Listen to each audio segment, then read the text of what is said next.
शिव पुराण के श्रवण से देवराज को शिवलोक की प्राप्ति तथा चंचुला का पाप से भय एवं संसार से वैराग्य।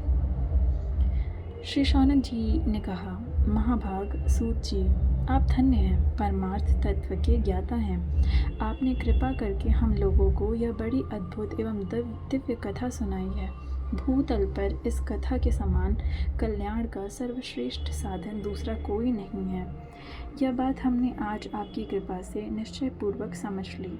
सूत जी, कलयुग में इस कथा के द्वारा कौन कौन से पापी शुद्ध होते हैं, उन्हें कृपा पूर्वक बताइए और इस जगत को कृतार्थ कीजिए।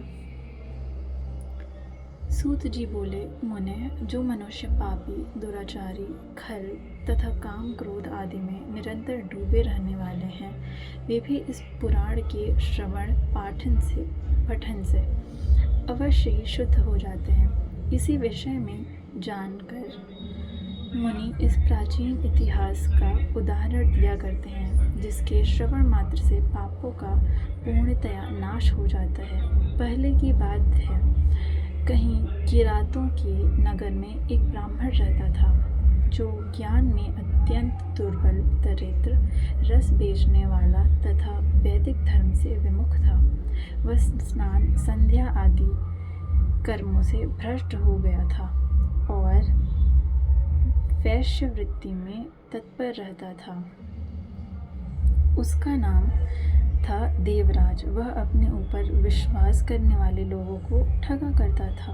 उसने ब्राह्मणों, क्षत्रियों, वैश्यों, शूद्रों तथा दूसरों को भी अनेक बहानों से मारकर उनका धन हड़प लिया था, परंतु इस पापी का थोड़ा सा भी धन कभी धर्म के काम में नहीं लगता था। वह वेश्यागामी तथा सब प्रकार से आचार भ्रष्ट था। एक दिन घूमता घामता वह दैव योग से प्रतिष्ठानपुर छूसी प्रयाग में जा पहुंचा। वहाँ उसने एक शिवालय देखा, जहाँ बहुत से साधु महात्मा एकत्र हुए थे। देवराज उस शिवालय में ठहर गया, किंतु वहाँ उस ब्राह्मण को ज्वर आ गया। उस ज्वर से उसको बड़ी पीड़ा होने लगी। वहाँ एक ब्राह्मण देवता शिव पुराण की कथा सुना रहे थे। ज्वर में पड़ा हुआ देवराज ब्राह्मण के मुखारविंद से निकली हुई उस शिव कथा को निरंतर सुनता रहा।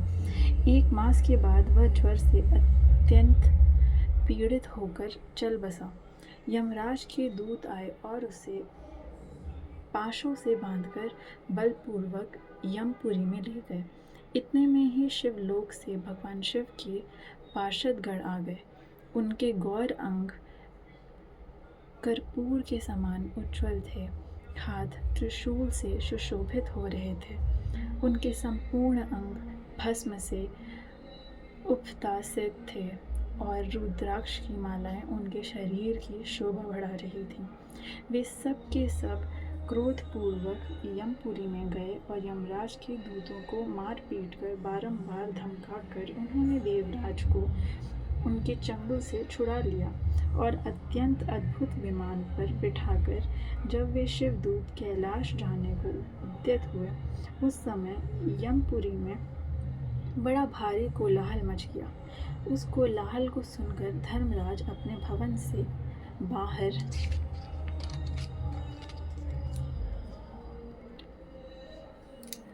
बाहर आए। साक्षात दूसरे रुद्रों के समान प्रतीत होने वाले उन चारों दूतों को देखकर धर्मज्ञ धर्मराज ने उनका विधिपूर्वक पूजन किया और ज्ञान दृष्टि से देखकर सारा वृतांत जान लिया। उन्होंने भय के कारण भगवान शिव के उन महात्मा दूतों से कोई बात नहीं पूछी, उल्टे उन सबकी पूजा एवं प्रार्थना की।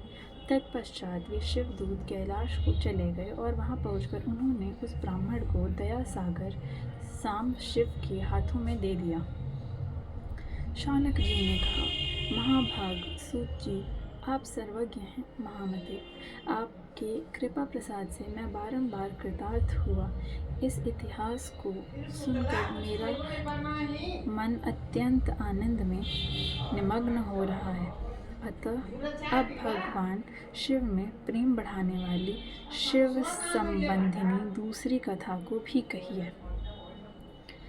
श्री सूत जी बोले, शौनक सुनो, मैं तुम्हारे सामने गोपनीय कथा वस्तु का भी वर्णन करूँगा, क्योंकि तुम शिव भक्तों में अग्रगण्य तथा वेद वेताओं में श्रेष्ठ हो। समुद्र के निकटवर्ती प्रदेश में एक वाशकल नामक ग्राम है, जहाँ वैदिक धर्म से विमुख महापापी द्विज निवास करते हैं।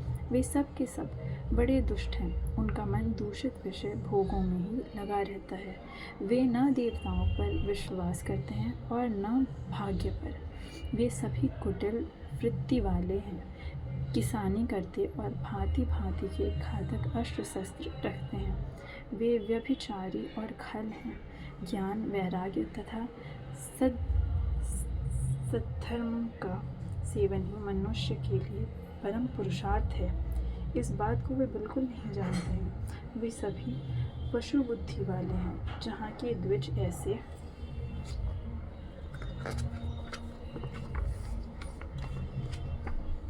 हों, वहाँ के अन्य वर्णों के विषय में क्या कहा जाए। अन्य वर्णों के लोग भी उन्हीं की भांति कुत्सित विचार रखने वाले सर्वधर्म विमुख एवं खल हैं। वे सदा कुकर्म में लगे रहते हैं और नित्य विषय भोगों में ही डूबे रहते हैं। वहाँ की सब स्त्रियाँ भी कुटिल स्वभाव की, स्वेच्छाधारिणी, पापासक्त, कुत्सित विचार वाली और व्यभिचारिणी हैं। वे सद्व्यवहार तथा सदाचार से सर्वथा शून्य हैं। इस प्रकार वहाँ दुष्टों का ही निवास है।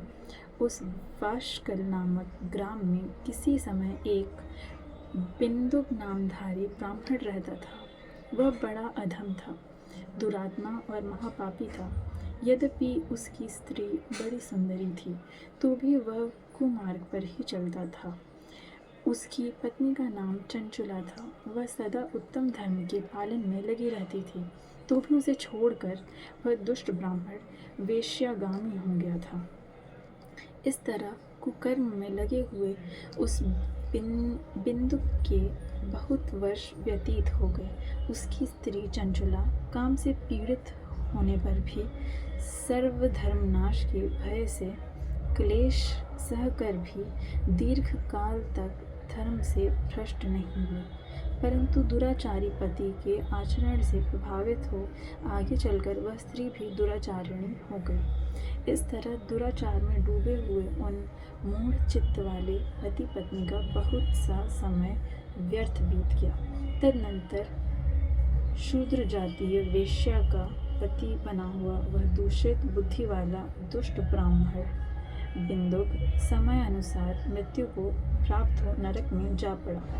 बहुत दिनों तक नरक के दुख भोग कर वह मूढ़ बुद्धि